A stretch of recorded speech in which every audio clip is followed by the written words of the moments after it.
We'll start with the pillars of ASP as such, which are the four main pillars of ASP, which upon the ASP principles are built on. The four ASP pillars are one, sales autopilot, a scalable business model.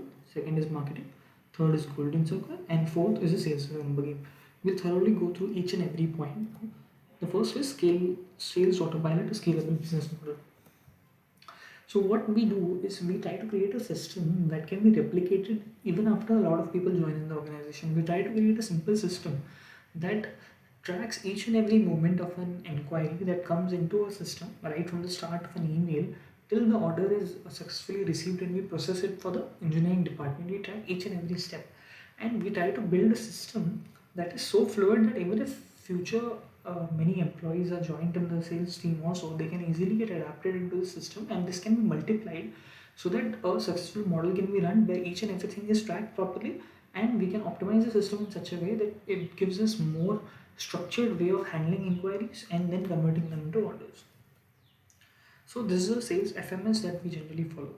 On the left hand side, there are several points here.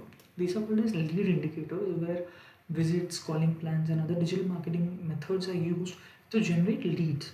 Whenever we find a specific opportunity to target someone and get that opportunity for us, so that we can get an inquiry, we try to enter that into the MBT outgoing FMS. Here, we try to generate opportunities by emailing them or having a meeting or something. Once we receive the inquiry, these are captured by a dedicated CRM person for a domestic client or an international client. We have separate people for that.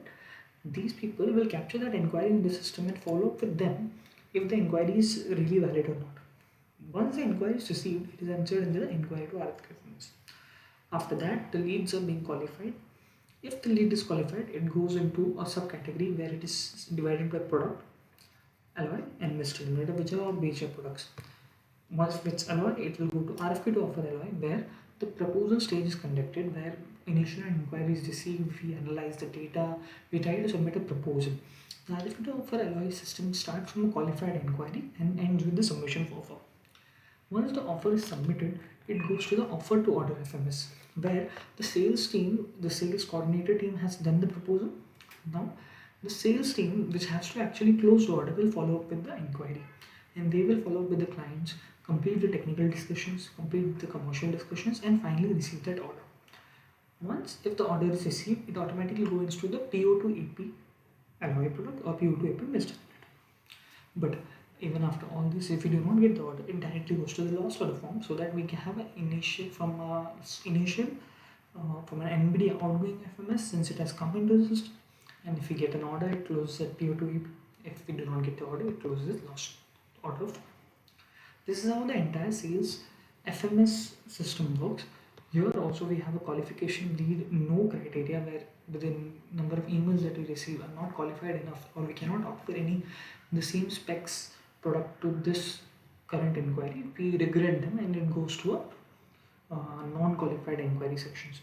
We also analyze them and track them, that how could we reduce those and make it much more qualified inquiry.